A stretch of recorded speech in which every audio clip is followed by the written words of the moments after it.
3天，頂多1個禮拜，台灣就換旗了。這是台灣海峽對岸流傳了很多年的說法。若中國入侵，美軍會防衛台灣，這是美國總統在鏡頭前說過4次的話。你們都錯了，這是一群把這場還沒發生的戰爭在兵棋地圖上反復打了幾十次的人走出推演室之後，對兩邊同時給出的回答。中國拿不下，至少絕對不是3天，美國守得住，但那個守住的模樣慘到華盛頓自己都不敢直視。3種說法互相對撞，總得有人對。而如果把近年公開可查的台海兵推攤開來數，光是華府智庫戰略與國際研究中心就把同一場戰爭完整推了24次，再加上蘭德公司的系列推演，美國國防大學的例行課題，日本替川和平財團與日本戰略研究論壇的連年模擬，新美國安全中心帶着國會議員親自上桌的那幾場，以及五角大廈內部被媒體證實的機密兵推，加總起來少說65次。這還是保守的數法，只計入公開可查或經媒體證實的場次。各國軍方內部沒曝光的機密推演只會讓這個數字更大。65次推演，主持單位不同，想定不同，參與者的立場不同，但把所有結論疊在一起，共同的答案真的只有一句話：這場仗打下來，沒有任何一方稱得上贏，而真正的勝負在第一發飛彈升空之前就已經被幾個條件決定了。沒有贏家，這個前半段你可能早就聽過，但這一集要講的是完整版。3天速勝論到底錯在哪裡？美國口中的守得住又慘到什麼程度？以及那句答案的後半段，那幾個在開戰前就決定結局的條件是什麼？哪些握在華盛頓手裡，哪些握在東京手裡，而哪些只有台灣自己能決定？先把3方的說法各自講清楚。第一種聲音來自對岸，在中國的網絡輿論場，武統速勝論流傳超過20年，劇本大致是這樣：第一波彈道飛彈洗地，癱瘓台灣的指揮所、機場與雷達；第二波斬首行動，讓台北群龍無首，接着封鎖海峽。等美軍還在國會辯論的時候，登陸部隊已經插旗。這套劇本說的活靈活現，連在台灣內部都有市場。2020年8月，前總統馬英九在一場研討會上說，解放軍的攻台戰略是首戰即終戰，一開打就是終局，台灣根本沒有機會等到美軍馳援，而美軍也根本不會來。這句話當年在政壇吵翻了天。要強調的是，北京官方從來沒有公布過自己的兵推內容，但他用另一種方式展示劇本。2022年8月，美國眾議院議長南希·裴洛西訪台之後，解放軍發動圍台軍演，彈道飛彈飛越台灣上空。2024年起，聯合利劍系列軍演一次比一次貼近，演練的正是封鎖與奪控的分境。說法歸說法，展示歸展示，但3天拿下這個結論本身，對岸從來沒有拿出過任何可以檢驗的推演證據。持平地說，速勝論的自信不是憑空來的。1996年台海飛彈危機的時候，解放軍連一場像樣的跨海演習都很吃力。30年後的今天，他擁有以艦艇數量計算全球規模最大的海軍，射程覆蓋第一島鏈與關島的東風系列彈道飛彈，還有一套可以徵用民用滾裝船的動員體系，這些都是可查證的事實。但請注意，軍力成長是事實，3天拿下是推論，兩者中間隔着一整個台灣海峽的變數，天候、潮汐、灘岸地形、跨海後勤，以及最關鍵的那一項，對面的人會不會抵抗。事實跟推論要分開放，這是我們一貫的規矩。第二種聲音來自華盛頓。2022年9月，美國總統拜登在 CBS 60分鐘節目被問到，如果中國發動前所未有的攻擊，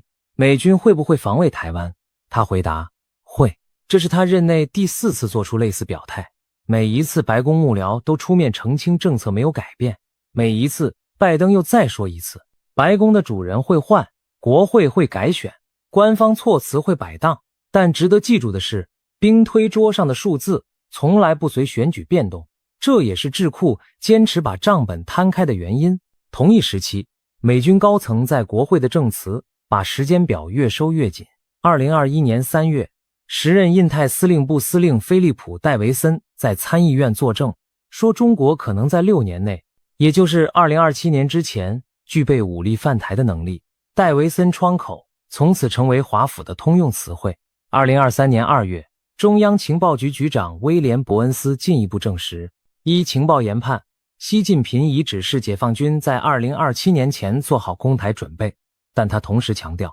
做好準備不代表已經決定動手。美方的公開語氣大致是，代價會很高，但我們有能力讓侵略失敗。而在這些話的背後，華府內部同時進行着戰略模糊與戰略清晰的路線之爭，一派主張把話說死才能讓北京不敢賭，另一派擔心把話說死反而逼北京提前攤牌。官方文件維持模糊，總統的嘴巴卻一次次越線，這種矛盾本身就是台海這個題目在華盛頓的溫度計。第三種聲音來自兵推式，這個聲音最不熱鬧，卻最值得逐字讀。在這65次裡，資訊公開最完整，方法最透明，也最常被引用的是戰略與國際研究中心，簡稱 CSIS， 在2023年1月9日發布的報告，標題叫《下一場戰爭的第一戰》。主持專案的是資深顧問馬克·坎希恩，退役的美國海軍陸戰隊上校，在五角大廈與預算體系裡打滾了幾十年。共同主持人包括曾在海軍陸戰隊服役、專攻兵棋方法論的馬修·坎希恩，以及麻省理工學院出身、研究解放軍超過30年的艾瑞克·赫金伯瑟姆。他們做的事情說穿了很樸素，把一場設定在2026年的解放軍2期登陸攻台，用作戰層級的兵棋完整推演24次，然後把規則、數據、判定方式全部公開，讓任何人都能檢驗，甚至自己重推一遍。報告發布之後，全球媒體大幅引用，五角大廈沒有背書，也沒有反駁。北京的官方回應則是老句式，批評美方智庫渲染中國威脅，但同樣沒有拿出任何相反的推演。為什麼設定在2026年？因為那正好落在戴維森窗口關上之前，也是雙方新一代武器都還沒完全到位的年份。對一場響定來說，這是最誠實的選擇。怎麼推？桌上是一張六角格地圖，涵蓋台灣本島、第一島鏈與西太平洋。紅隊扮演解放軍，藍隊扮演美軍，台軍與日本自衛隊，雙方輪流下達作戰命令。一回合代表3天半的戰爭時間，每一次飛彈齊射，每一場空戰，每一波搶灘的結果，不是靠主持人的直覺心證，而是靠一套從歷史數據回歸出來的判定表，反艦飛彈的命中率。參考自福克蘭戰爭以來所有飛彈實戰的統計，2期運補的效率，對照諾曼底與沖繩的歷史記錄，前艦的戰果與耗損，建立在冷戰以來累積的作戰研究上。換句話說，這不是科幻小說，也不是名嘴輕談，是用過去80年戰爭留下的血的數據，去逼近下一場戰爭的形狀。兵棋這門手藝在美軍的傳統裡其實很老。2戰之前，美國海軍戰爭學院把對日作戰在圖上推了幾百次。尼米茲後來說過一句名言，太平洋戰爭的走向幾乎沒有一樣超出當年推演的預料，唯一的例外是神風特攻。兵推不會未卜先知，但他能把意料之外的清單縮到最短。一場典型的基準響定大概長這樣：開戰第一天，解放軍數百枚彈道飛彈與巡弋飛彈同時砸下，台灣的機場、雷達站與港口首當其衝，海軍將近一半的大型艦艇還來不及出港就被擊沉。同一時間，駐日美軍基地與關島同樣挨打，停在跑道上的戰機成排報廢，美軍的航艦打擊群被迫向東後撤，退到解放軍長程飛彈射程的邊緣觀望。接下來的劇情轉往水下與高空，美軍潛艦潛入海峽與巴士海峽獵殺運兵船，轟炸機從防區外一輪一輪投放長程反艦飛彈，慢慢消掉渡海船團。台灣的地面部隊則死守灘岸與城鎮，把已經上岸的解放軍圍在南部的登陸場裡。到了第3周前後，勝負底定，登陸部隊斷補、斷援、斷退路，入侵以失敗告終。但西太平洋的海面上漂着雙方數十艘軍艦的殘骸。24局推演，細節各有不同，主旋律大致如此。24次也不是同一場重複24遍。团隊設計了基準響定，再往兩邊推，悲觀想定，假設美軍反應慢，彈藥少，政治上猶豫；樂觀想定，假設一切順利。另外還有2個極端劇本：台灣孤軍，美軍完全不介入，以及被他們取名諸神黃昏的最壞情境。所有对防守方不利的假設同時成立。為什麼同一場戰爭要推這麼多次？因為推一次只能得到一個故事，推24次才能得到一個分布。哪些結果是穩定出現的，哪些只是那一局的運氣？這也是為什麼共同答案這幾個字有分量，它不是某一局的劇情，是幾十局疊出來的統計。為什麼要大費周章做不保密的兵推？因為保密的那些外界只能撿碎片。2021年7月，美軍參謀首長聯席會議副主席約翰·海騰罕見鬆口，承認前一年秋天一場模擬與中國對抗的兵推裡，美軍慘敗，對手把美軍打了幾十年的作戰套路摸得一清二楚，開場就讓美軍的資訊系統全面失靈。可是慘敗這2個字能拿來做什麼？納稅人不知道輸在哪裡，國會不知道預算該補哪個洞，盟友不知道自己缺了什麼課。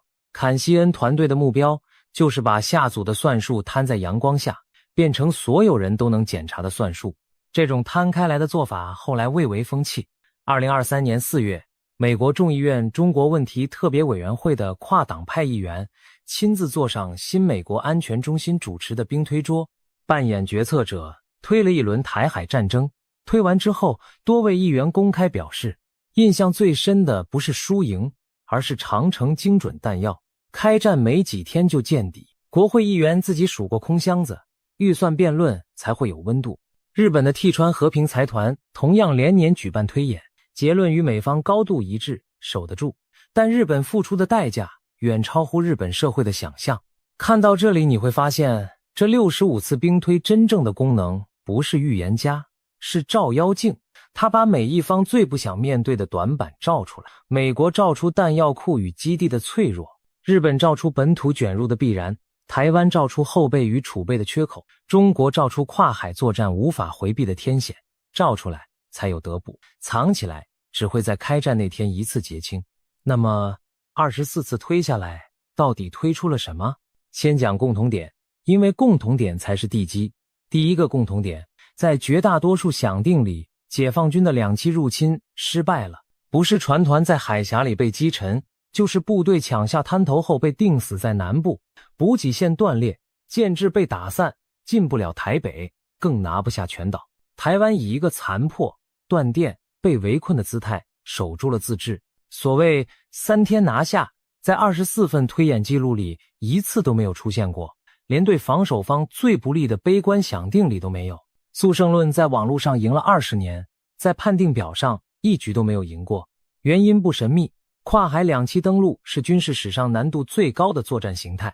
諾曼底登陸靠的是絕對的制空與制海權，仁川登陸賭的是對手完全沒有防備，而台海想定裡，解放軍2樣都拿不到。一支登陸部隊要在飞彈橫飛的海峽上，把數十萬人與他們每天要吃的彈藥、油料、糧食持續運過去，只要運補鏈被咬斷一段，灘頭上的部隊就從矛頭變成人質。3周是防守方掐斷這條鏈需要的時間，3天連把第1梯隊完整送上岸都不夠。至於首戰及終戰，推演給出的回答是，首戰確實關鍵，但它不是終戰的同義詞，除非台灣自己先相信了這句話。第2個共同點，不存在奇襲得逞這回事。數十萬人規模的渡海作戰需要數周甚至數月的集結動員，民用滾裝船被大批徵用，沿海機場轉為軍管，油料與血漿開始囤儲，部隊向東南沿海大規模調動，每一項都是衛星看得到、情報藏不住的徵候。問題從來不是台灣會不會被突襲，而是看到徵候之後，台北敢不敢提前全面動員，華盛頓敢不敢預先部署，東京敢不敢表態。兵推裡輸得最慘的幾局，都不是輸在沒發現，而是輸在發現了卻不敢動。第3個共同點，也是最冷的一個，防守成功的每一局，代價都大到史無前例。CSIS 報告自己都不太願意使用勝利這個詞，他們的用語接近皮洛士式的勝利。古希臘那位打贏了每一場戰役，卻把國家打空的國王，贏了戰役，輸掉元氣，這是所有守住劇本的共同注腳。報告甚至提醒美國決策者，一場這種規模的損失可能讓美國在全球的軍事地位倒退一個世代，守住台灣，然後在其他每一個地方變弱，這是華盛頓必須事先想清楚的賬。而分歧點在哪裡？分歧點就是條件。同一張地圖，同一套判定表，只要搬動幾個開關，結局就滑向完全不同的方向。開關一，台灣打不打？在台灣孤軍響定裡，美軍袖手旁觀，台灣再頑強，彈藥見底只是時間問題，全島最終淪陷。這是24局裡唯一一種解放軍真正拿下台灣的劇本。而台灣孤軍這個響定值得台灣人多看一眼。推演設定裡，美軍不來的原因不是美國垮了，而是政治上選擇不来。孤軍響定不是宿命，它是一條用來標定邊界的線，提醒所有人別讓局勢走到那裡。開關二，美國動不動多快動？美軍每晚1天參戰，都直接換算成更高的傷亡與更低的勝率。政治上猶豫2周，軍事上就可能無法挽回。而現實中的華盛頓要參戰，需要總統下決心，國會給支持，社會能承受傷亡。這3件事沒有一件是按個鈕就會發生的。開關3，日本借不借？如果東京嚴守中立，拒絕美軍使用在日基地，美軍戰術空軍的作戰半徑根本夠不到台海，只剩下潛艦與轟炸機可用，防守立刻從慘勝滑向勉強。開關4，長程飛彈夠不夠？美軍的長程反艦飛彈庫存在多數推演裡開戰第1周就見底，之後只能派戰機抵近投擲短程武器，損失率直線飆升。而這種飛彈的生產周期以年計，戰時就算產線加班也趕不上消耗的速度，彈藥的問題只能在和平時期解決。看懂了嗎？65次兵推之間的分歧從來不是中國比較強還是美國比較強，而是這4個開關在開戰那一刻是開住還是關住。還有一個分歧要誠實交代，這些推演大多數推的是全面登陸這一種劇本，但戰爭不是只有一種形狀。CSIS 在2024年6月的後續報告裡分析了另一條路，由海警與執法船艦主導的隔離檢疫，不開第一槍，用臨檢與航運管制，慢慢收緊台灣的呼吸。那是一場完全不同的賽局，兵推桌上的航艦與飛彈對他幾乎使不上力。而這不是紙上談兵。2024年的聯合利劍軍演裡，中國海警首次深度參與，在台灣周邊與離島外海演練查證、識別、驅離的科目。那套劇本已經在海上走位過了。對付這種灰色地帶的擠壓，靠的不是航艦與飛彈，而是海巡的量能、航運與保險體系的韌性、國際社會的態度。那是另一張完全不同的牌桌，規則得另外學。登陸戰推得再多，也只回答了最壞的那一題，不是最可能的那一題。這一點值得每一個台灣人放在心上。現在把雙方最痛的數字攤開來，以下全部出自公開報告，任何人都能自己查核。這些數字念起來像遊戲計分，但每一格背後都是真實的船艦、機隊與人命的當量。請帶着這個重量往下聽，基準想定下。戰事最激烈的階段大約3周，3周裡美軍陣亡約3200人。什麼概念？美軍在伊拉克與阿富汗打了20年，陣亡總數約7000人，台海只需要3周就燒掉那個數字的將近一半。軍艦方面，多數推演裡美軍損失2艘航空母艦，外加10到20艘大型水面艦，一艘航艦上有超過5000名官兵，這就是傷亡曲線陡成那樣的原因。戰機方面，美日合計損失數百架，而其中很大一部分根本沒有機會起飛，是在跑道上，在停機坪上被第一波彈道飛彈直接摧毀的。加手納、延國、關島、安德森這些基地的名字在推演記錄裡反復出現。報告寫得很直白，美軍在3周裡損失的艦艇與人員將超過二戰結束以來的任何一場戰爭。把鏡頭再拉近一點，美國海軍自二戰結束以來從來沒有在戰鬥中損失過任何一艘航空母艦。上一次美軍在幾周之內出現這種規模的陣亡，要一路回推到二戰的太平洋戰場。對一個社會而言，這不是統計數字，是政治地震。這也是為什麼有推演參與者直言，就算軍事上守住了，美國的政治體系能不能消化這個代價，會不會打到一半轉身，是另一個沒有人敢拍胸脯保證的問題。日本呢，只要開放基地，自衛隊幾乎必然被捲入。推演中，日本損失超過100架軍機，26艘軍艦，本土基地直接挨打，那會是二戰結束以來日本本土第一次遭受大規模攻擊。這也解釋了為什麼東京每一次談台海，語氣都在事關日本存亡與謹慎再謹慎之間擺盪。兵推的賬本上，日本的參戰不是選擇題，是被地理綁定的代價。台灣的數字乍看比較小，但沒有任何安慰的成分。台灣海軍的26艘主力驅逐艦與巡防艦，在開戰初期幾乎全數被擊沉，不是被打敗，是被清空。空軍主力戰機不是在跑道上被毀，就是在空戰中折損。地面部隊約3500人傷亡，傷亡數字比美軍低，是因為兵推的計分停在軍事層面，而報告用另一句話補完了剩下的部分。戰後的台灣是一座沒有電力、沒有基本服務、經濟被徹底摧毀的島嶼，港口沉住船，城市斷住電，半導體聚落停擺，數十萬人流離失所。圍城狀態下的2300萬人，傷患送不進超載的醫院，藥品進不了被封鎖的港口，糧食與燃料以配給計算。這些兵推從頭到尾沒有計分的項目，才是戰爭對這座島最深的刻痕。守住了主權，守不住原來的生活，這是屬於台灣的那一筆賬。推演桌上沒有籌碼能代表它，也沒有任何一方會替我們記。那對岸呢？解放軍的損失同樣是災難級。約155架戰機，138艘主要艦艇，2棲船團的核心幾乎全滅。依團隊估算，上萬名士兵陣亡，更有數以萬計的登陸部隊被切斷在灘頭，彈盡援絕，最後成為戰俘。報告還點出一個很少被公開討論的後果：一場失敗的攻台戰爭，加上數萬名官兵被俘的畫面與經濟重創，對北京政權本身的穩定會是無法事先估量的衝擊。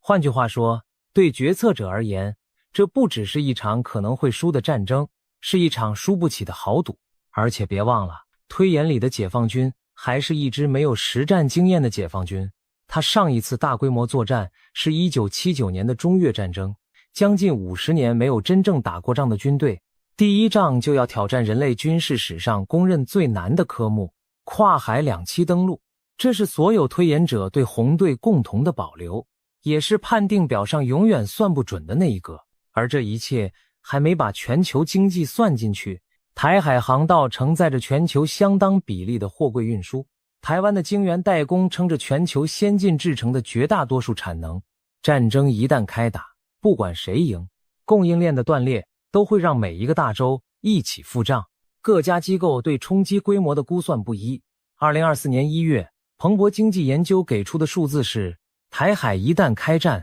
全球經濟的代價約10兆美元，相當於全球生產毛額的1成左右，比新冠疫情、比全球金融海嘯的衝擊都大。估算可以爭論，但沒有任何一份報告敢把它寫成可控。這裡也要把話說在前面，兵推有它推不動的東西，核武的陰影、領導人的心理、社會的恐慌與韌性，這些都不在判定表上。坎西恩團隊自己也承認，模型能算損失，算不出人心，所以這些數字應該當坐標看，不能當預言看。這是可查證的推演結果，與鐵口直斷的預言之間必須劃清的那條線。所以65次兵推真正的結論從來不是誰會贏。如果只想知道誰會贏，推一次就夠了。推65次是為了找出怎麼樣才能不用打。坎西恩团隊在報告裡寫得很清楚，推演的目的不是預言戰爭，而是讓戰爭不必發生。這就是下組，讓北京在按下按鈕之前就確信自己拿不下，而且會賠上政權承受不起的代價。但下組不是靠嗆聲成立的。報告把防守成功的前提濃縮成4個條件，而這4個條件有一個共同點，每一個都必須在開戰之前就位。第一，台灣必須抵抗，而且撐得住。如果台灣在美軍抵達之前就崩潰或投降，後面的一切都是空談。兵推理台灣地面部隊的任務是把搶灘的解放軍定在灘頭與城鎮之間，為盟軍的反艦作戰爭取時間。常備旅要能守住登陸點外圍，後備部隊要能填進城鎮的巷道，整個防線要在挨了第一波飛彈之後還能繼續運作。反過來說，如果台灣的部隊一觸即潰，美軍就算來了也沒有立足點可以救。這個角色沒有人能代打，一天都不能缺席。第二，美國必須立刻參戰，而且是事前就下定的決心。報告專門寫了一句話：台灣沒有烏克蘭模式，烏克蘭有陸地邊界，西方的炮彈與飛彈可以在開戰後源源不絕地運進去。台灣是海島，開戰即封鎖，封鎖即斷源，所有武器、彈藥、零附件必須在成平時期就運抵、就部署、就完成訓練。開戰之後一發都補不進來，到時候再說。在台海響定裡等於不用說了。這也是為什麼美國對台軍售的交付延宕，媒體統計積壓金額一度接近200億美元，不是行政效率的小事，而是直接寫進下組公式裡的變數。第三，美軍必須用得到日本的基地。報告把日本稱為整個防務的樞紐，沒有在日基地，美軍戰術空軍等於整體缺席，防守的成功率與代價都會惡化到另一個量級。這是東京的抉擇，也是整個下組結構裡台灣與美國都無法單方面決定的一環。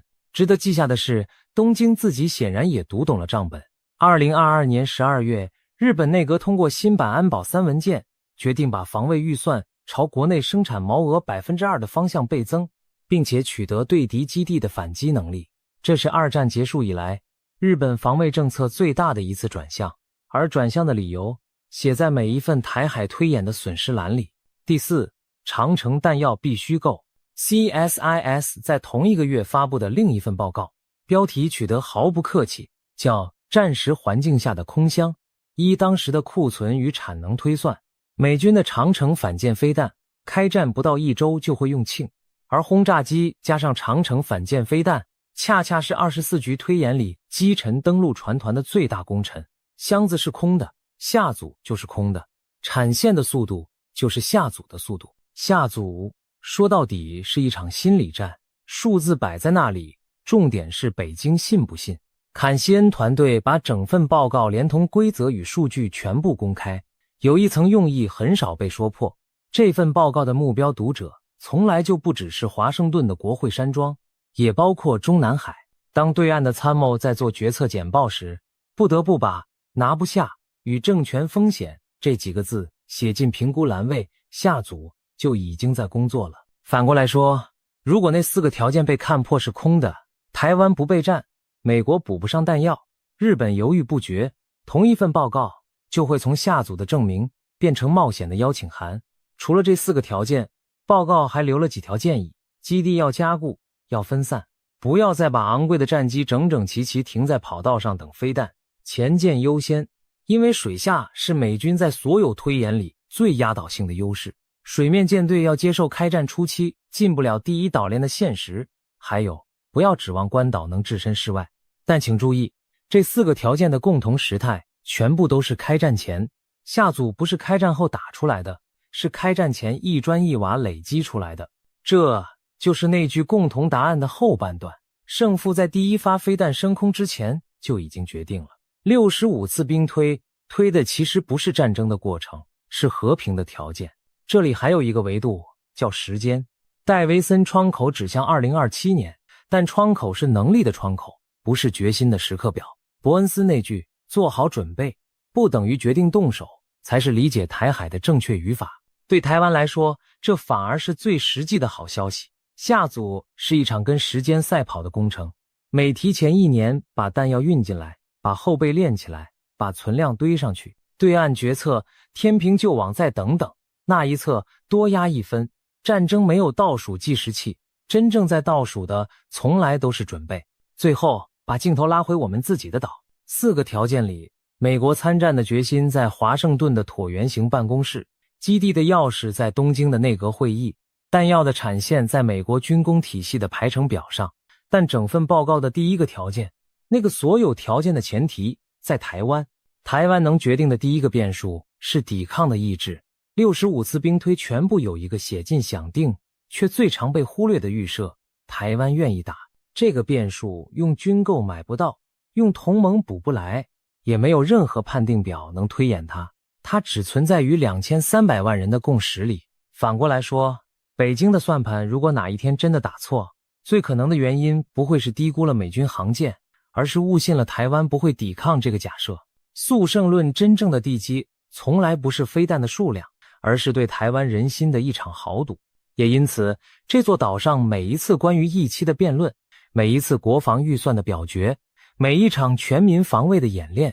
其實都在對外發送訊號。訊號的收件人同時在華盛頓與北京。烏克蘭在2022年之前也曾被普遍認為撐不過幾天。基輔的3天論與台北的3天論是同一種輕視的2個版本，而烏克蘭人用抵抗改寫了所有模型的參數。台灣不需要複製任何人的戰爭，台灣需要的是讓會抵抗這件事成為所有人模型裡不必懷疑的常數。第2個變數是開戰前的準備做不做，做多時。俄烏戰爭給台灣上的另一課正在這裡。烏克蘭在2022年2月開戰之後撐住了，靠的不是奇蹟，是開戰前那幾年西方默默訓練出來的部隊囤下的標槍飛彈與刺針飛彈。而台灣連這種開戰後補課的機會都沒有，因為海島一旦被封鎖，課本連運都運不進來。既然沒有烏克蘭模式，承平時期的每一筆預算，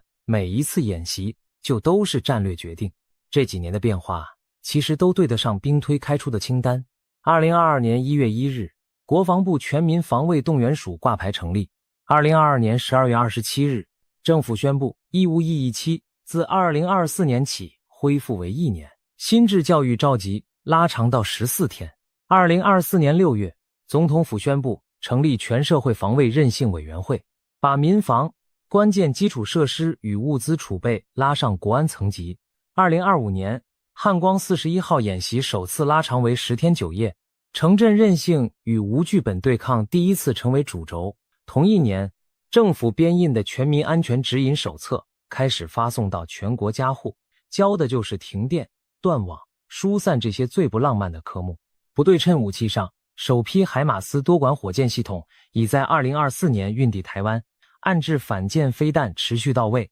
能源與物資也一樣，台灣的天然氣安全存量常年僅有個位數的天數，依經濟部公布的政策目標，要在2027年提高到14天。而台灣的能源有超過 97% 依賴進口，在開戰及封鎖的想定裡，這些看起來很不性感的天數就是台灣的血條。第3個變數是把錢花在會痛的地方。兵推給台灣的建議很不浪漫，大型軍艦在開戰第1周就會沉沒，昂貴戰機會被壓制在跑道上，真正在推演裡替台灣掙到時間的是機動的岸置反艦飛彈、打了就跑的防空系統、布滿海峽的水雷和願意在城鎮裡繼續抵抗的地面部隊與後備軍人。國防資源的每一塊錢要花在讓登陸這件事貴到打不起，而不是花在閱兵時好看的東西上。這不是哪一個政黨的立場，是65次推演用數字重複了65次的結論。而這個變數還有一個常被忽略的民間版本。一個家庭知不知道最近的避難處所在哪裡？一個社區停電停水之後能不能自己撐過頭幾天？一間公司有沒有想過斷網斷航之下怎麼運作？兵推裡沒有這些格子，但每一局撐得最久的防守方靠的都是判定表以外的這種東西。韌性不是口號，它是把台灣願意打這個抽象假設翻譯成日常生活的具體動詞。把這一切收起來，回到開頭那3句對撞的話，中國說3天拿下，65次推演裡1次都沒有發生過。美國說守得住，確實守得住，但要用2艘航艦、3200條人命、一整代的西太平洋兵力和一座斷電斷糧的台灣去換。兵推說你們都錯了，因為真正的問題從來不是誰贏，而是那4個開關在和平時期的今天有沒有一格一格的被搬到下組成立的位置上。速勝論者該害怕的是那65份寫注拿不下的推演記錄，樂觀論者該清醒的是那一行行以千以萬計的傷亡欄位，而台灣人該記住的是這兩者之間那條窄窄的路。路面是下組鋪的，路基是準備打的，而第一塊磚寫着我們自己的名字。戰略與國際研究中心把報告取名叫《下一場戰爭的第一戰》，但整份報告從第一頁到最後一頁，真正想做的是讓那第一戰永遠停留在紙上。65次兵推，推的是同一場沒有人贏的戰爭，而讓它永遠不開打的力量，一部分在華盛頓的決心裡，一部分在東京的抉擇裡，一部分在北京的成本計算裡，但那個排在最前面，所有算式都要先帶入的變數，一直都在這座島上。在每一個成平日子裡看似平凡的決定裡，65次推演落幕，地圖收起來，棋子放回盒子裡，但那4個開關還留在原地，等着被現實一格一格搬動。地圖上的台海可以輸了再推，推了再輸，現實裡的台海一次都輸不起。也正因為一次都輸不起，那些能在開戰前就位的事，存糧、彈藥、訓練、共識，每一件都是現在进行式。